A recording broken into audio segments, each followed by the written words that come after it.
Good afternoon friends, কেমন আছো সবাই? আশা করছি সবাই খুব ভালো আছো। দেখো, আবার আজকে আমি আমার রান্নার মেনু দিয়ে তোমাদের সবাইকে গুড আফটারনুন জানাচ্ছি।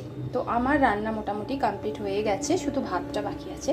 তো আজকে আমি কি রান্না করেছি দেখো। এখানে হচ্ছে এটা মুগের ডাল রয়েছে, এটা আমের চাটনি, কারণ আমাদের সবার একটুখানি চাটনিটা শেষ পাতে না হলে ভালো লাগে না, আর আমার মেয়ে তো চাটনি ছাড়া একদম খেতে চায় না। এখানে হচ্ছে আজকে ডিমের ঝাল হয়েছে, পটল ভাজা, পাঁপড় ভাজা। পাঁপড় ভাজাটা প্যাকেটের মধ্যে রেখেছি যাতে না নরম হয়ে যায়।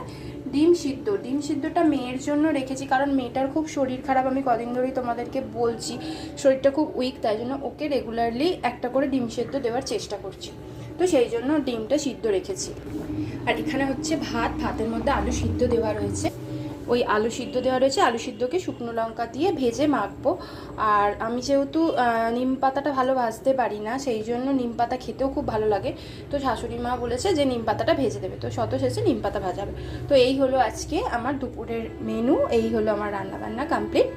তো তোমাদেরও আশা করছি সবার মোটামুটি হয়ে গেছে। তো যাদের হয়নি তারা ঝটপট রান্না করে লাঞ্চটা করে নাও। তো চলো, টাটা।